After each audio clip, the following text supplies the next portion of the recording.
I see trees.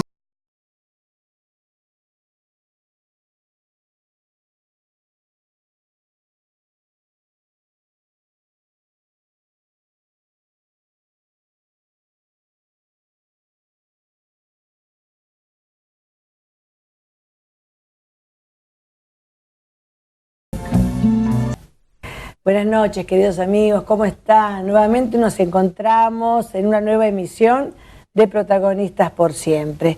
Hoy voy a tener el gran gusto de encontrarme, de estar acompañada por dos grupos de mujeres, las cuales pertenecen a fundaciones y a una congregación cuyo objetivo o cuyos objetivos es la ayuda, la caridad y la solidaridad hacia el más necesitado.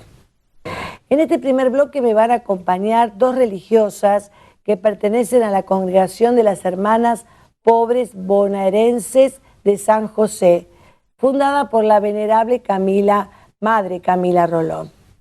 Ellas me van a hablar de esta santa, mejor dicho, que está en vías de serlo, y nos van a contar un poco a qué se dedica esta congregación fundada por la venerable Madre Camila Rolón. Y en los otros dos bloques voy a pasar a dedicarlo a una fundación que también recolecta alimentos para distribuirlos entre los más necesitados.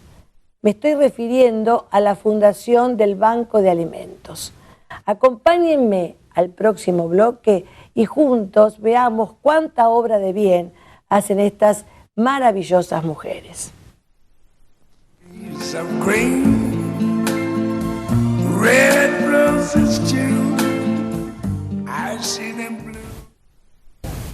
Bueno, un gusto tenerlas acá, a estas religiosas que pertenecen a la congregación, es un poco largo el nombre. Ya las paso a presentar. Hermana Lucía, ¿podría decir quién es y qué es lo que hace la congregación, por favor? Bueno, Lucía, estoy en la comunidad de la Casa Madre, que es la casa principal de la congregación, está en Muñiz, San Miguel, provincia de Buenos Aires. Allí está la Casa General, está la comunidad del Colegio San José, que tiene todos los niveles hasta el terciario, y está la comunidad de nuestras hermanas mayores y enfermas. Claro. ¿Y vos sos muy joven? ¿Sí? Yo soy la hermana Sandra, en este momento estoy en la comunidad del noviciado, que es una casa de formación. Ahí recibimos a las jóvenes que se están preparando o que tienen inquietud de vivir la vida consagrada con nuestro carisma. Somos 3 hermanas las que estamos ahí, y hasta hace muy poquito en otra obra en Uruguay, un hogar de niñas y adolescentes de hogar de bajo juez de menores que pertenece a nuestra congregación. Bueno, ahí están obrando y trabajando, ¿no? Muy bien. Bueno, ustedes pertenecen, a ver, díganlo ustedes porque es largo el nombre. ¿Cómo es exactamente el nombre de la congregación? Hermanas Pobres Bonaerenses de San José. En principio la madre, el nombre para la congregación que ella funda es Hermanas Pobres de San José. Somos pobres de San José. Cuando ella viaja a Roma después de 10 años de fundada la congregación para pedir que el Papa apruebe la congregación, que era una congregación argentina, primera congregación argentina apostólica, ella quiere que esté la congregación bajo los pies del Papa. Ya había otras hermanas pobres de San José de origen francés. Entonces, por eso le tiene que poner el bonaerense. Diferenciar, como ella viene de Buenos Aires, le agregan el bonaerense. Está muy bien. Por eso pobres bonaerenses de San José. San José. Era muy devota de San José, al igual que Santa Teresa de Ávila, ¿no? Sí. Ella digamos que se enamora medio de San José, porque también lee mucho la vida de la Madre Santa Teresa de Ávila, ¿es así? Sí, la tenía como inspiradora para su vida y para su obra, ¿no? Claro. Bueno, la Madre Camila nace en Buenos Aires, en la localidad de San Isidro. ¿Puede contarnos un poquito de la vida, hermanita? Y la Madre Camila nace el 18 de julio de 1842 en San Isidro. Sus padres son Eusebio Rolón y María Gutiérrez. Es bautizada a los pocos días. Recibe el nombre de Corina Camila porque en aquel entonces la fiesta litúrgica de San Camilo era el día 18 de julio. San Camilo de Lelis. San Camilo de Lelis. Sí. Viven en San Isidro hasta que tiene más o menos 12 años, que la familia se traslada a Buenos Aires, a la zona de la parroquia del Socorro, donde se integra en la vida parroquial y recibe la confirmación y luego la primera comunión, que para ella ya es un momento donde siempre destaca que decide entregar su vida al Señor de una manera total. Sí, en realidad no pudo ingresar, ella tenía deseos de consagrar su vida totalmente a Dios y pensaba que la mejor manera era ingresar a la vida contemplativa y pide el ingreso en la orden capuchina, pero no es admitida en ese momento. No es admitida. No es admitida. Con el tiempo, después de las epidemias de cólera y fiebre amarilla, sí, que asolaron a Buenos Aires en el siglo XIX, sí. Y donde ella tiene una labor muy importante en socorro a los enfermos, miembros de su familia, personas de la iglesia o cualquiera que ella descubriera que estuviera abandonado, porque la sociedad había entrado en pánico y abandonaba a los enfermos. Sí, ¿no? sé que las religiosas, porque hemos hablado de ese tema, cuando fue la epidemia de fiebre amarilla, bien digo, y de cólera, fue la iglesia la que se mantuvo fiel al lado de los enfermos. Dicen que hasta el gobernador se fue, abandonó, porque claro, morían de una manera terrible, ¿no? Fue terrible esa época. Sí. Y ella se mantuvo. Ella, sin temor al contagio, fue socorriéndolos y realmente fue heroica la caridad que tuvo para con ellos, sin temor, y bueno, de hecho Dios la preservó de contagiarse. De que contrajera, ¿no?, la enfermedad. Exacto. Ahora, sé que tuvo un problema de salud bastante serio, sí, debido a un tumor. ¿Es así o no, sí, Sandra? La madre después, a los 33 años recién, vuelve a retomar ingresa ahí a la Orden de las Carmelitas acá en Buenos Aires. Cuando está ahí recrudece la enfermedad y está solamente 29 días dentro del Carmelo y tiene que salir porque su salud se había debilitado muchísimo.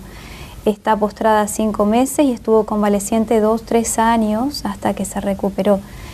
Durante ese tiempo de 2 años, 3 años, para recuperarse mejor es cuando ella se va a vivir al campo, Exaltación de la Cruz. Claro. Que ahí es donde tiene un sacerdote amigo de la familia, que la familia lo había acompañado durante su tiempo de estudio, y cuando es ordenado sacerdote lo mandan de párroco ahí, y ella se va con su abuela materna a pasar un tiempo y recuperarse. Era la abuela, no la tía. La abuela materna. La abuela materna, sí, ¿no? Sí. A recuperarse. Creo que la apoya para que siga, sí, la familia también la acompañaba. Pasa que ella, cuando sale del Carmelo, que se da cuenta que no puede ser monja, sale con un pensamiento. Su deseo era ser monja y se ve, no lo puede en ese momento concretar, vivir, claro. Y sale con el pensamiento que ella dice que al principio yo no lo entendía y después se fue iluminando y aclarando a medida que fue pasando el tiempo. Si no soy monja, voy a fundar unas hermanas, es lo que dice ella. En ese pensamiento, que no lo comprende, pero cada vez se va haciendo más fuerte, va tomando más fuerza y se concretiza estando ahí en la campaña, en el campo, donde ve la realidad de cómo vivía la gente en ese lugar. Claro. Sin asistencia espiritual, pobre materialmente y espiritualmente, muchos niños abandonados, huérfanos, chiquitos en la calle, enfermos, solos. Entonces ahí ella es como que toma mucha fuerza la actividad apostólica de la madre, de nuevo, concretamente estando en ese lugar. Claro. Y tenía el no, debido a que ella consultaba con uno o con otro, estaba enferma y sin dinero, ¿cómo fundar unas hermanas? Pero por eso es el que tenía el no de tanto, claro, que decían pero que no fue era posible. Dios el que, como siempre, ¿no?, pone todos los, sí, medios. Si el señor director puede pasar un video cortito sobre la vida de la madre de Camila, por favor.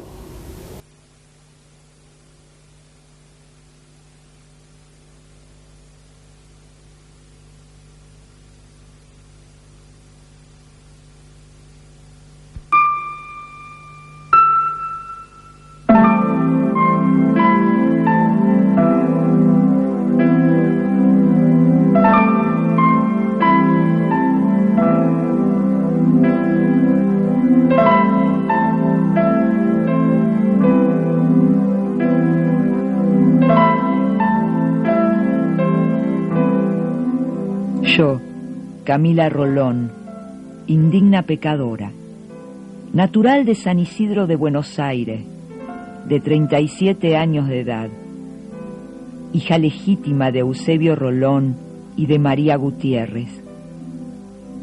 Después de haber pasado muchos años con el gran deseo de ser monja, sin poderlo conseguir, a la edad de 33 años, después de llenar todos los requisitos necesarios, entré en un monasterio de monjas carmelitas enclaustradas, sana y buena, y como entré me enfermé gravemente y tuve que salir. Algunas veces, antes de todo esto, yo sabía decir, si no soy monja, voy a fundar unas hermanas, pero de esto yo no me daba cuenta, ni lo entendía, porque mi gran deseo era de ser monja. Después de haber salido del convento, y cuando estaba tan mala, me venía otra vez el pensamiento, y esto ya más, voy a ser fundadora.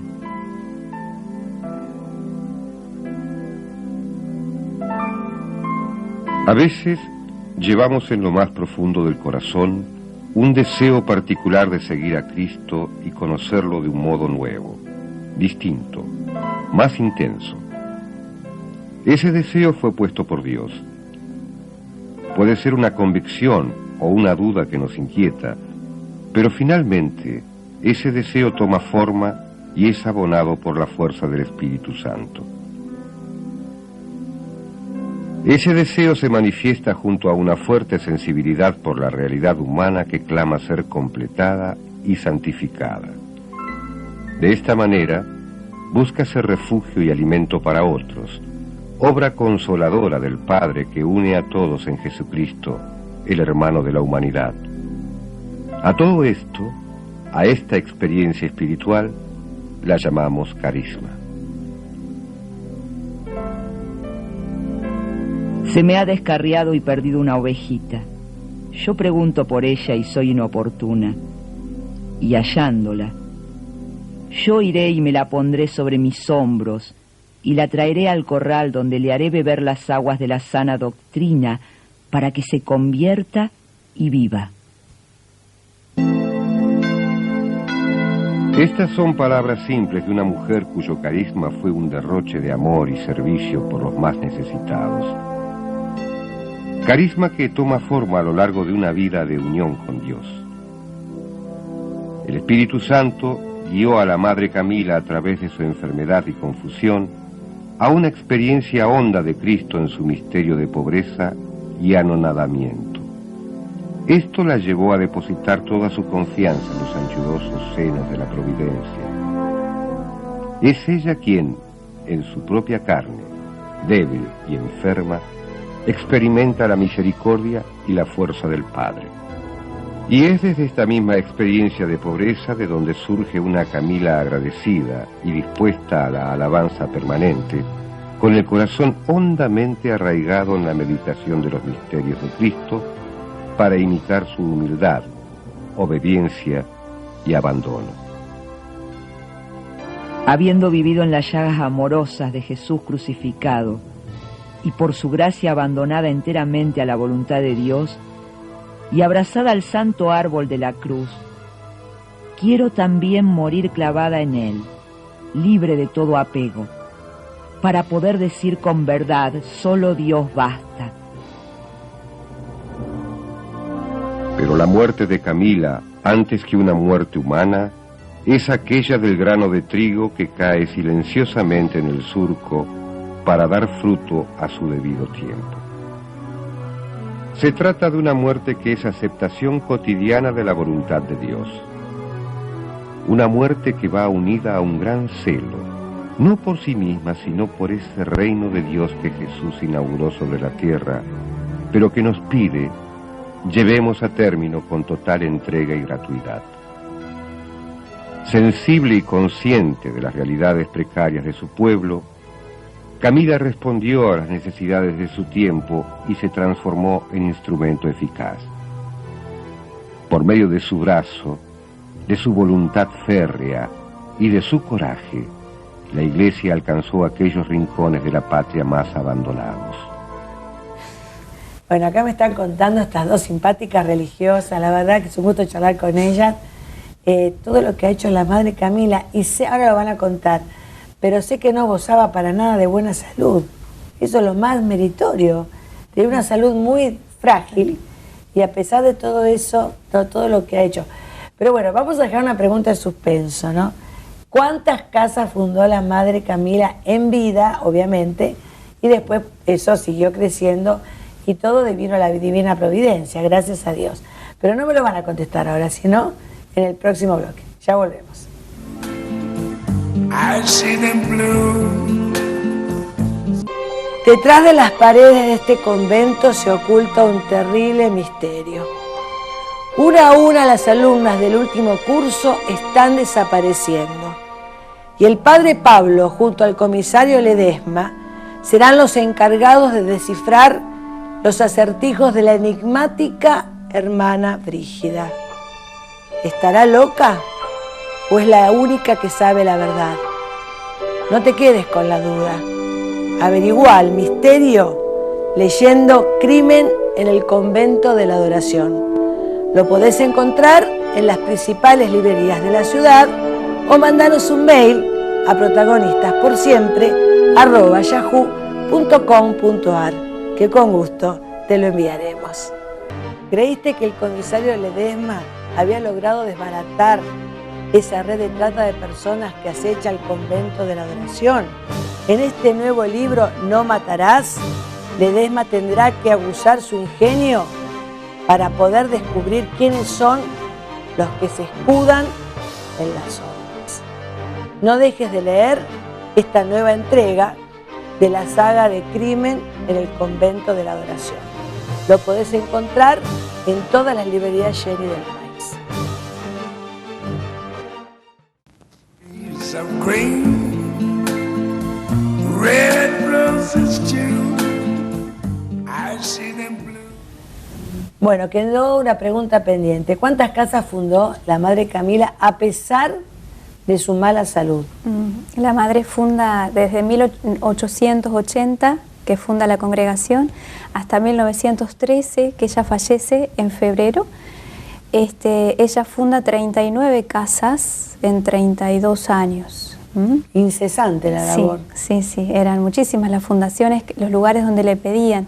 Y ella donde fundaba lo hacía atendiendo especialmente a los más pobres, especialmente a los niños pobres, huérfanos, abandonados, enfermos y ancianos. Ahí tenía puesta la mirada.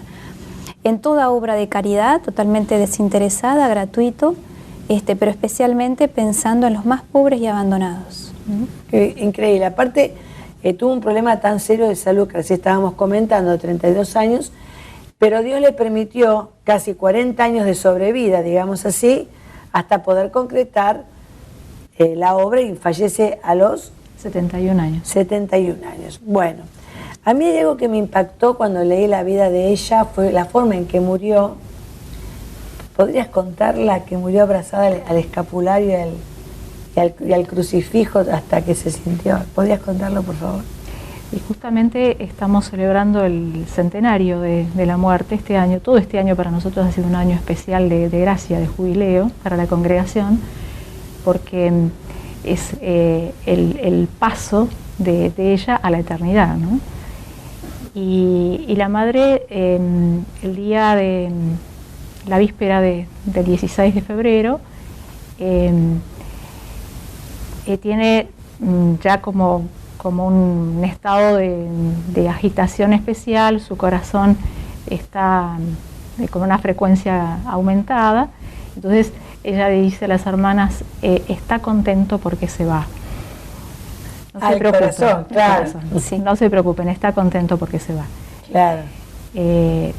Murió rodeada de la comunidad, asistida por los sacerdotes que hasta último momento le dieron los sacramentos. Ella desde el lecho de enferma podía participar de la misa porque estaba en el coro de la capilla, su habitación en Roma, allí es donde fallece, y desde ahí podía escuchar la misa y participaba desde ahí. Y claro, y comulgar. Bueno, vamos a terminar de ver este pequeño video que de la vida de la madre y después hacemos algún comentario sobre su grado de venerabilidad, digamos así, ¿sí? Si el señor director lo puede poner, por favor, al aire. El día 28 de enero del año 1880, salí de la casa de mis padres, acompañada de 2 señoras ya mayores, que decían se harían hermanas, y con 2 muchachas y 11 niñas.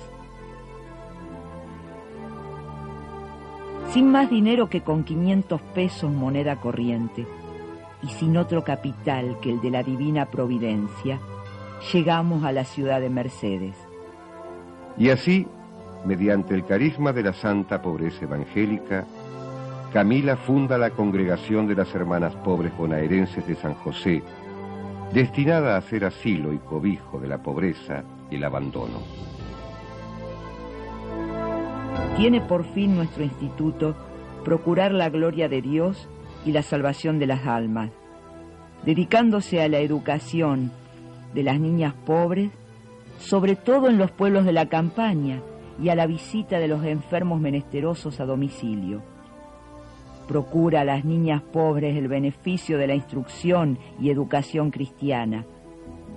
A los pobres enfermos les lleva el socorro que necesitan para alivio de sus cuerpos, sin descuidar los consuelos de la religión.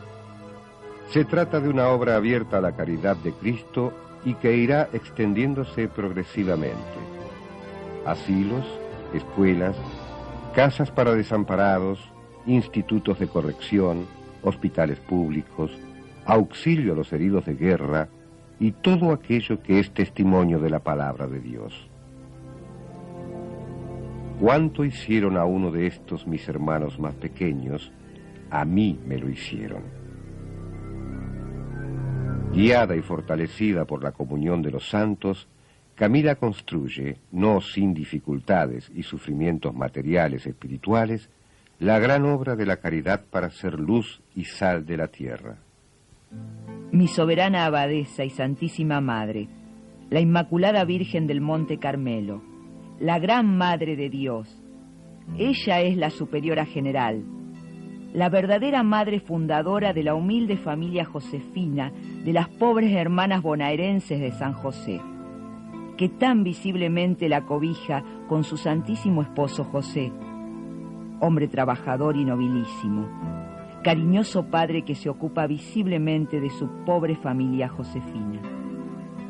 La vida humilde de la familia de Jesús funda con su ejemplo sencillo un estilo de vida comunitaria arraigada en la pobreza, la fidelidad a Dios en medio de las cosas cotidianas, el respeto mutuo, el espíritu de abnegación y trabajo, y por encima de todo, la actitud de misericordia y de amor al prójimo.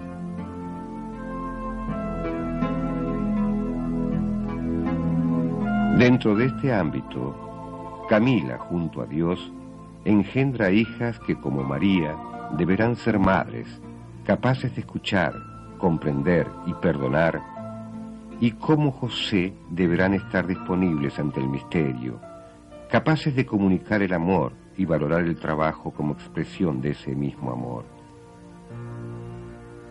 Sean ejemplares en la obediencia a las autoridades de la Santa Madre Iglesia, así como también en la ejecución de todas y cada una de sus leyes, mandatos y decretos. Quiero además que profesen una profunda y total sumisión, adhesión y reverencia al Sumo Pontífice, representante de Cristo en la tierra, pues donde está Pedro, ahí está la verdadera Iglesia. Y es el centro de la comunidad josefina la presencia de Jesús sacramentado. A los pies de él se encuentra el mejor amigo.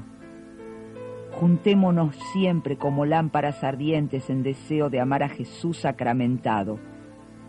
Allí nos hablaremos y animaremos en su santo servicio.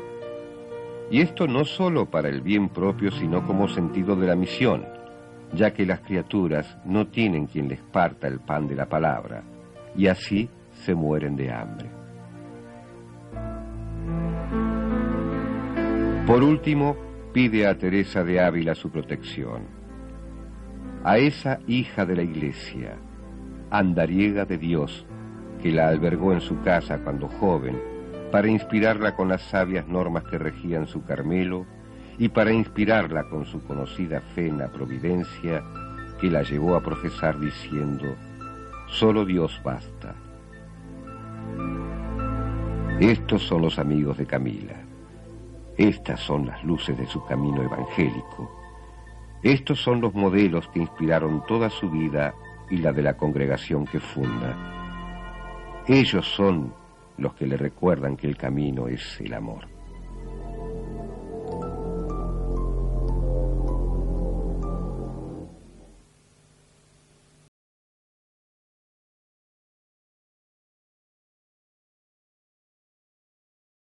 Bueno, acá me estaban contando que justamente la madre ha alcanzado el grado de venerable y están estudiando casos para lograr la beatificación. Pero la hermanita Sandra me estaba diciendo algo que realmente quiero que lo compartamos con la teleaudiencia. El valor del redentorio del sufrimiento humano y contarles a los televidentes lo que la madre concede. Primero, más que nada, la madre es venerable, significa en el año 93 el Papa Juan Pablo II aprueba la vida de santidad de Madre Camila, aprueba que vivió las virtudes heroicas de una forma heroica, justamente. O sea, de parte de la Iglesia está afirmada y confirmada la vida de santidad de Madre Camila. Para poder proclamarla beata o santa se precisa un milagro extraordinario, donde no haya intervención humana ni científica, nada. Realmente un hecho extraordinario. Y ese es el milagro que estamos pidiendo, ¿no? Depende de nosotras y del pueblo, la devoción a la Madre Camila y la petición de su intercesión para poder tener de Dios este milagro extraordinario.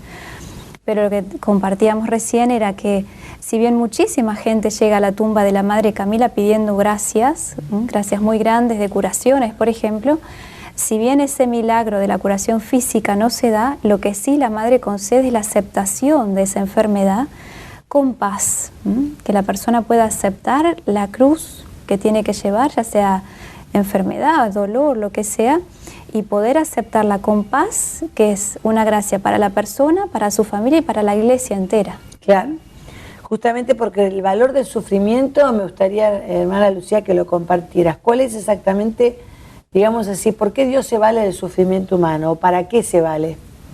Y el sufrimiento aceptado, unido a la pasión de Cristo, es redentor, como fue redentor justamente Cristo cuando en la cruz asumió el pecado y asumió la muerte para desde ahí darnos la vida eterna. Entonces nosotros cuando sufrimos unidos a ese sufrimiento de Cristo, cuando unimos nuestro dolor al de Cristo, lo vivimos ya en una perspectiva de trascendencia, de eternidad, ¿no? Claro. Y no solo para quien lo ofrece para sí mismo, que vive con una paz que le da la aceptación de la voluntad de Dios, sino también para su familia y para la Iglesia toda. Claro. Bueno, es muy importante redimensionar, digamos así, el valor del sufrimiento humano, porque generalmente la actitud más rápida y humana es el rechazo, la rebeldía, sí. Que por qué tengo que yo sufrir esto, que por qué le toca esto a mi hijo, que por qué me pasa a mí. ¿No es cierto? Es lo primero que uno hace. Sí. Y no me va a dar algo que yo no pueda, ¿no es cierto?, sobrellevar. Sí. Eso es fundamental. Bueno, y ustedes tienen mucha actividad, porque me han estado contando que están en Uruguay, se ha expandido muchísimo más la orden, ¿no? Sí.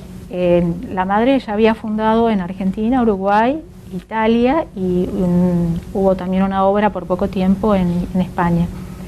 Y estamos en estos lugares y también en Estados Unidos, Rumania y Madagascar. Rumania, qué país. ¿Alguna vez han ido para allá? La hermana sí. ¿Has estado en Rumania? Sí, ¿y qué tal? Es una cultura hermosa. A mí personalmente lo que me impactó mucho es un país ortodoxo donde hay, creo que solo un 4% de católicos, nada más, es una minoría. Demasiado mínima, ¿no? Sí. Allá tenemos una comunidad de 4 hermanas en este momento. Hay 4 o 5 hermanas que son rumenas, son de origen rumeno, son vocaciones nativas. Perdón, ¿el gentilicio se dice rumena? Rumenas. No se dice Le decimos rumanas y ellas nos dicen rumenas. Rumenas. Así que tomamos el rumenas. Se me entero de que el gentilicio es rumena. Así se nos han dicho ellas. Rumenas. Sí. Y el idioma es medio parecido al español, ¿no? Tiene un origen latino. El rumeno es una mezcla de latín, portugués, italiano. Porque es una lengua que nació del latín. Sí. La lengua madre es el latín. Es el latín. Y hoy tiene una mezcla de varios idiomas. ¿Y pudiste entender algo cuando hablabas con los rumenos? Hay palabras que sí y otras que totalmente nada que ver. Claro. Pero ellas tienen muchísima facilidad para aprender nuestro idioma. Así que todas hablan español, perfecto. Bueno, entonces tenemos el problema solucionado. Si vamos para allá, no hay ningún problema. ¿Y la escritura qué tal es? Muy bien. Como el nuestro sistema alfabético igual. No, tienen 2 vocales más. 2 vocales más. Después tienen otras letras que no recuerdo cómo es la marquita que se le pone debajo de la S, la T. La cedilla. Sí. La C con cedilla. Sí, yo soy profesora de letras, por eso me interesa tanto el tema de los idiomas, ¿no? Sí. Tiene la C con... Eso es portugués. Eso está sacado del portugués, del francés también. Sí, el francés también tiene la Z con cedilla. Sí. Bueno, ¿y cuánto tiempo has estado? ¿En Rumania o Rumania? Ya ahora tengo... Es Rumania. Rumania, pero son rumenos. Bueno, ¿cuánto tiempo has estado en Rumania? Poquito tiempo, porque fue para llevar un proyecto de pastoral vocacional de la congregación, así que fue un mes. Bueno, con hermanas de... Pudiste conocer bastante. Sí. ¿Te gustó como país? Hermoso, sí. Pareciera el interior de nuestras provincias en algunas zonas. Mira, el interior, el campo, no sé, dentro de San Luis, dentro de Entre Ríos, un estilo así muy campestre. Pero entrar en esos lugares a mí me representaba un 1800 más o menos. Por la forma, de vestirse por de la vida, gente, por la manera de vestirse, del trabajo en el campo. Bueno, ha sido un gusto enorme tenerlas acá. Me encantaría que dijeras el carisma de la congregación, que me lo dijiste antes, se lo dijeras a los televidentes. Sí. El carisma de la Madre Camila y el nuestro, y el que nos deja a todos, es la pobreza evangélica, Cristo pobre, Jesús pobre, abandonado en los brazos del Padre.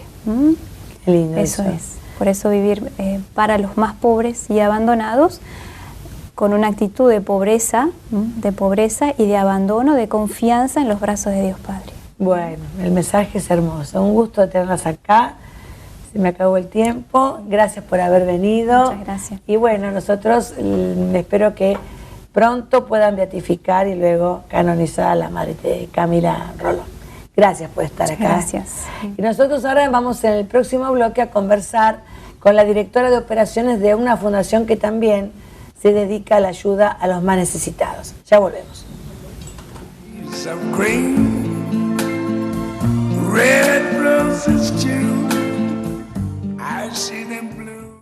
El Nuevo Mundo propone nuevas vibraciones, nuevos encuentros, nuevas formas de descubrir personas y lugares llenos de luz y revelaciones, invisibles, pero tan reales como la fe que los guía. Patricia Giuffré te invita a reconfortar y elevar tu alma, compartiendo con vos sus 2 primeras creaciones, 12 cuentos de fe, de ángeles y de milagros, y vientos de esperanza. En venta en las principales librerías del país o por mail a protagonistasporsiempre@yahoo.com.ar.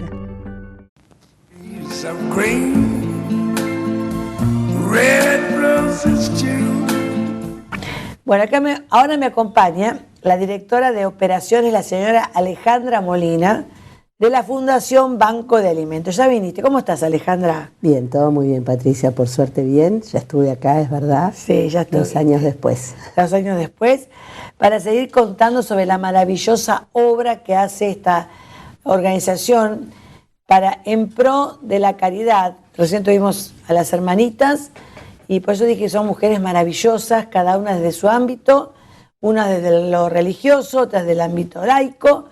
Pero todos tenemos que ayudar, todos los que somos cristianos, los que somos creyentes, los que somos buenas personas en realidad, ¿no? A veces no tiene que ver con ser de una determinada religión o de otra, sino ser los que sentimos amor por el prójimo, ¿no? a los que nos duele la necesidad del prójimo. Así que bueno, contanos un poquito cómo está la fundación de estos últimos 2 años, contarle, porque como dice Mirta Legrand, el público se renueva. Así que vamos a contar un poquito, ¿cuándo nace la fundación? Mira, la fundación nace en abril del año 2001, ya hace 12 años.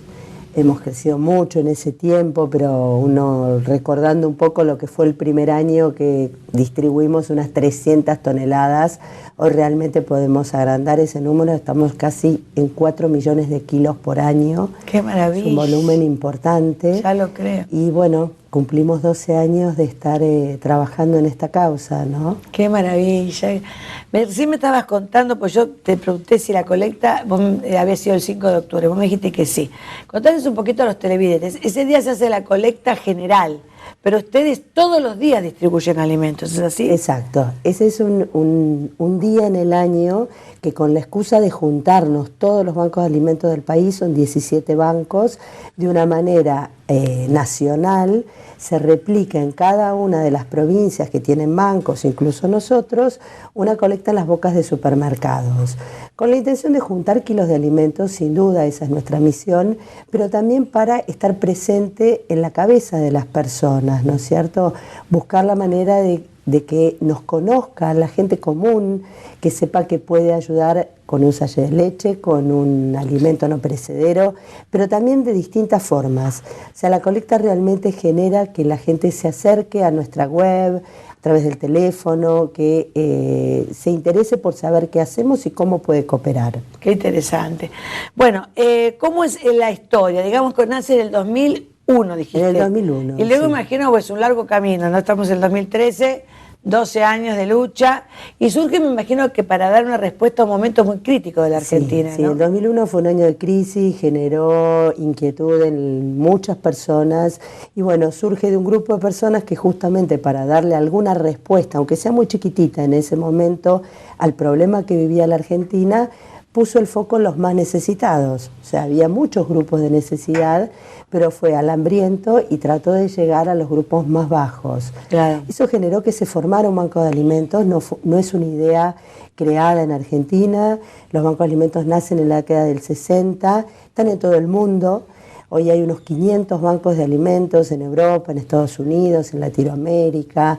De hecho, nosotros formamos parte de esta red argentina, pero también de una red a nivel global que se reúne todos los años y que tiene bancos de alimentos y representantes en países muy remotos, ¿no? Por ejemplo, en África, en lugares en el Líbano. Hemos compartido este año, justamente en una reunión que hubo en Houston, experiencias de lugares que son poco imaginables, uno cree que no tiene esa réplica y ese impacto, pero la problemática del hambre es a nivel mundial. A nivel mundial. Ahora veo que están ahí chicos trabajando, ahora vamos a poner un pequeño video de la fundación para que los conozcan más.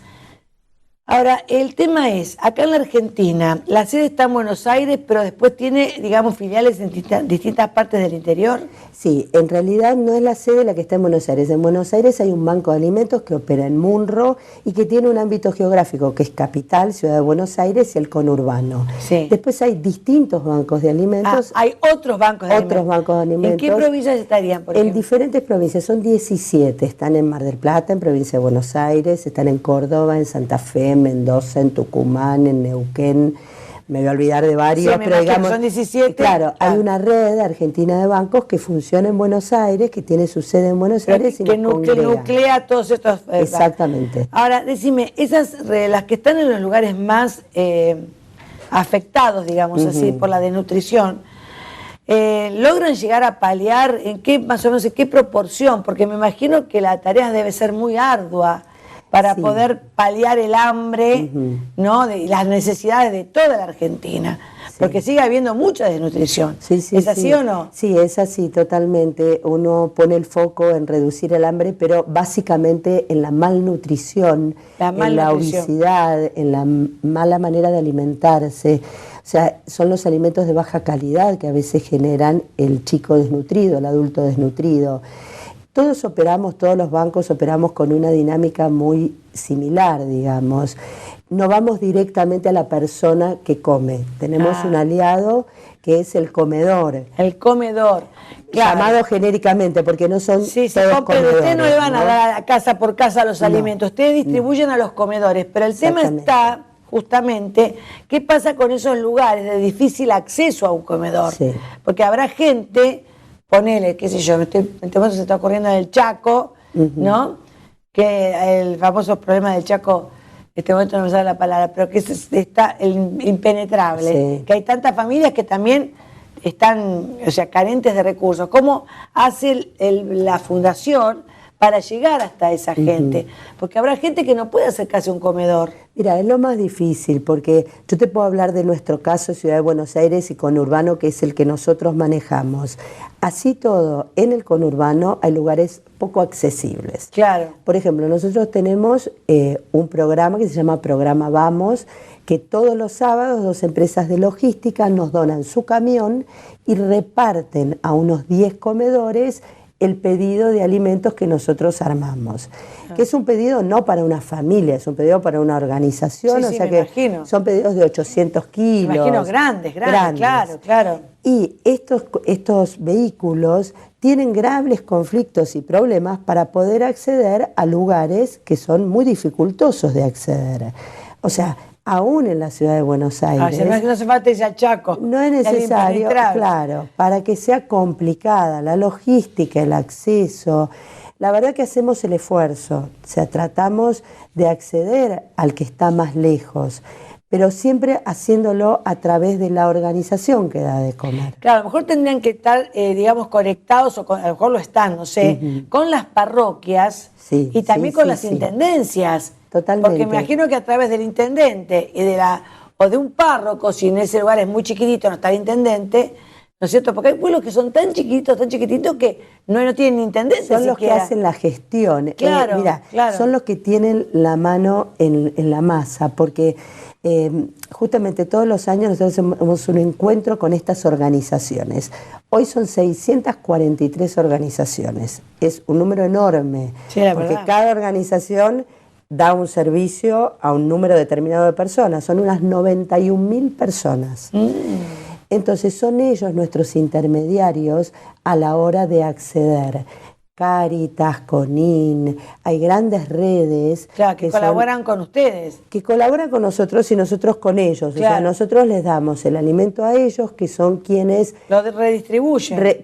Quienes dan de comer en sus lugares, los que a veces hacen lo que es una vianda de alimentos para que las personas vayan a retirarlos, son los que están en el trabajo de campo. Claro, sí, me imagino, tiene que ser toda una organización.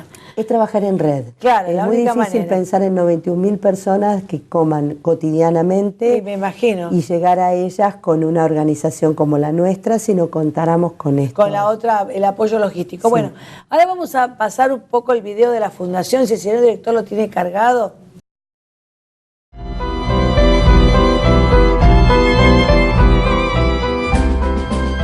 El Banco de Alimentos en realidad lo conocí por una página de internet, estaba buscando trabajo y justo en una de esas páginas de organizaciones sociales me puse en contacto con ellos y estaban buscando gente, así que me ofrecí. Porque al conocer la historia y al conocer el funcionamiento y cómo trabajaban, me pareció que era una de las maneras más eficientes de ayudar. La relación entre Molinos y el Banco de Alimentos es de hace muchos años. Empezó con una actividad puntual de donación de alimentos, que es casi lo natural que uno diría que tendría que pasar, y esta relación se fue haciendo más estrecha, como decía, y ahora hacemos muchísimas actividades, porque nos parece que es fundamental tener integrada la cadena, ¿no? La cadena que representa al banco, que de alguna manera arranca con nosotros los donantes, pero que termina con el chico, la persona que va a un comedor, que va a un merendero, y a nosotros como empresa nos gusta ser parte activa de esa cadena y no simplemente donar los alimentos y ya. Trabajar con el Banco de Alimentos es una forma de lograr sinergia, de lograr que las cosas sucedan. Empezar a creer que la idea de centralizar todo en un solo lugar y que ese lugar redistribuyera a más de 500 organizaciones era posible para Melera y era una solución a un problema.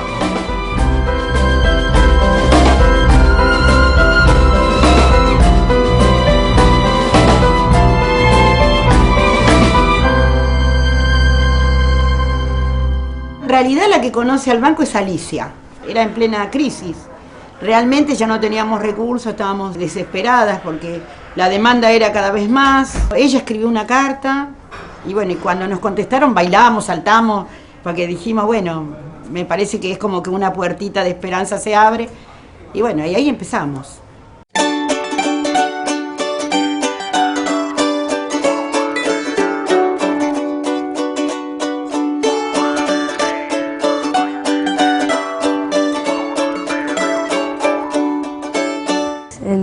El Banco de Alimentos para mí es el lugar que le da las donaciones de alimentos al comedor. Y yogures, leche, carne, fideos, arroces.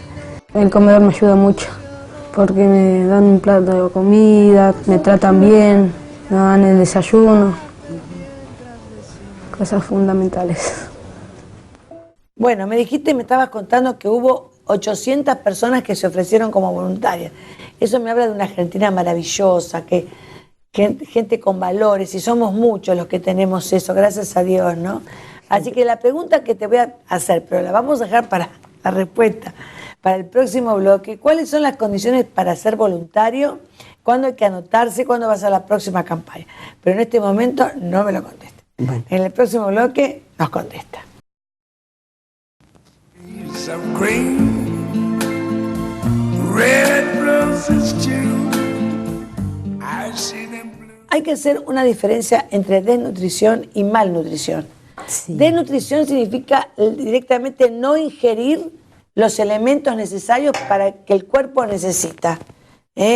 Una carencia total, lo cual lleva obviamente a muchísimas enfermedades.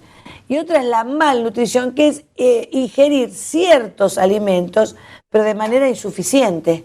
Sí, entonces, o excesos de hidratos en lugar de proteína. O sea, se puede estar gordo y malnutrido. Totalmente. Porque se la pasa comiendo hidratos de carbono y no come las proteínas, las vitaminas, los minerales y demás. Sí, sí, una alimentación equilibrada. Claro, podemos tener una población malnutrida y uno la ve gordita y le parece que está bien. Y no es así, está malnutrida. O sea que también hay que tener cuidado con lo que consumen nuestros chicos si no están supervisados por un grande, porque ellos enseguida comen todo aquello que no tiene demasiada vitamina, demasiada, ¿no es cierto? Totalmente, sí. Entonces, ahora casi el señor director puede poner un mapa sobre, acá está, este mapa me interesa mucho, que es el que da la FAO, es del año 2010, pero pienso que no debe haber cambiado mucho la cosa.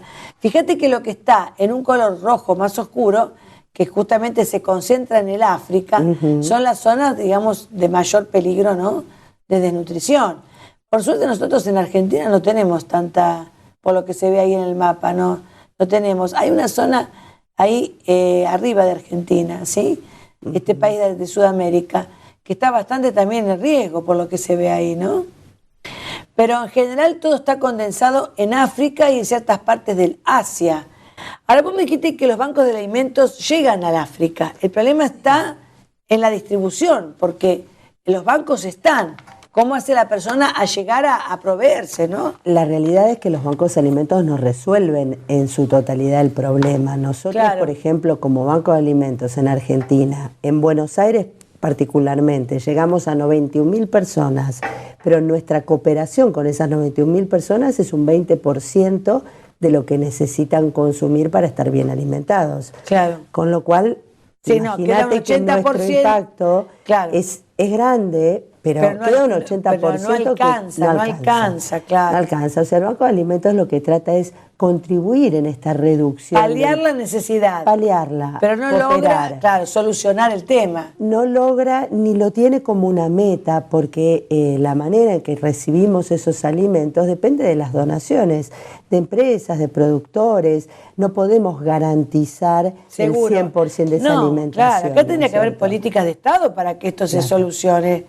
Porque esto es una donación. Totalmente, que hoy está y mañana totalmente. No. ¿No es cierto que sí? Totalmente. Pero no es de ahí, no va a depender la solución del problema de una donación. Tiene que depender de otro tipo de políticas. Yo creo que es una suma de varias cosas. Ustedes se colaboran muchísimo, pero no es la solución. Por un lado, es como vos decís, las políticas de gobierno. Por otro lado, la responsabilidad social de las empresas, que en esto de ayudar es justamente sumar su grano de solidaridad. O sea, de trabajar un poco mancomunadamente, en equipo, donde cada uno busca y la tener cultura una también, parte. porque hay que, nosotros seguramente tu apellido, bueno, Molina, el mío Yufré, vienen de inmigrantes. Seguro. Y cuando venían los inmigrantes acá a la Argentina, vinieron con ganas de trabajar. Sí, sí, porque sí. todos, vos tenías al abuelo italiano que plantaba la famosa huertita. Seguro. El abuelo español también hacía lo mismo.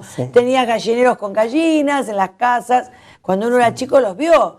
Que si volvieran antes que la gente, sobre todo la gente que no tiene, o sea, no tiene cómo paliar sus necesidades, inculcarles cómo trabajar una huerta, cómo criar, bueno, no va a criar gallinas en la ciudad, pero sí por lo menos de ir tratando de trabajar para tener sus propias.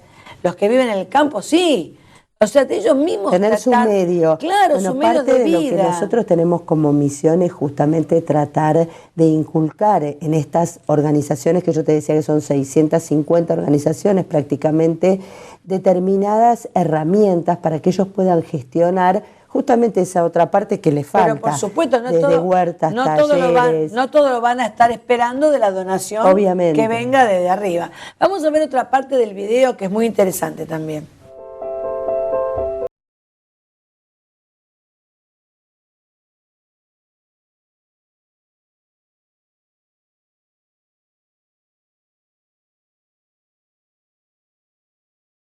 Uno a veces tiene un contacto con la realidad un poco lejano y verla en perspectiva de las cosas que le pasa a otra gente realmente redimensiona.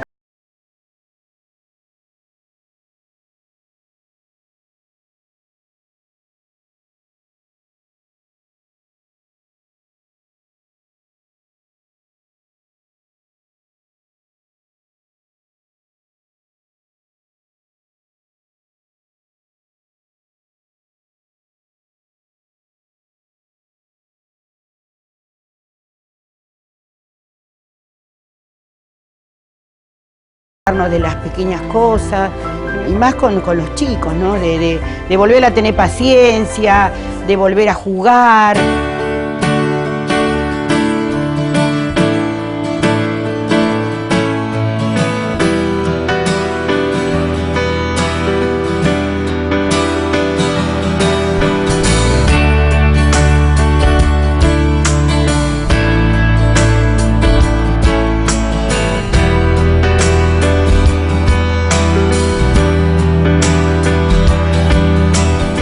Quedó pendiente la pregunta es, ¿cómo podemos ayudar a la Fundación Bancos de Alimentos? ¿Cómo se puede ayudar? Bueno, hay muchas formas. La verdad que una de ellas es ser voluntarios, voluntarias y voluntarios del banco. Tenemos hombres, mujeres, jóvenes, adultos y casi te diré que hasta ancianos. O sea, realmente pueden ayudar en lo que es administrativo, en lo que es clasificación de alimentos, la colecta anual. Hay distintos eventos donde el voluntario puede participar y realmente compenetrarse con lo que estamos haciendo. Si quieren con ayuda económica, ya sea con una donación, como charlábamos, no hay un límite ni para arriba ni para abajo. Todo ayuda, todo suma y tiene un buen destino. Y también donando alimentos, esto no es por ahí para las personas de manera individual, pero sí es para las empresas, los productores de alimentos que van a encontrar un canal para poder destinar sus donaciones. Sí. Gracias por estar acá, Alejandra. Gracias a vos, Patricia, por este espacio que siempre nos encanta poder participar y poder contar un poco lo que hacemos. Bueno, a nosotros nos encanta poder ayudar también. Gracias. Y nosotros nos vamos al cierre del programa. Of green, red roses too. I see them blue. Para terminar, me gustaría dejarles la frase de la madre Camila Rolón, que decía que la caridad no espera, sale a buscar a quien ayudar. Espero que hayan disfrutado de este nuevo programa y será hasta una nueva emisión de Protagonistas por Siempre, Dios mediante. Gracias.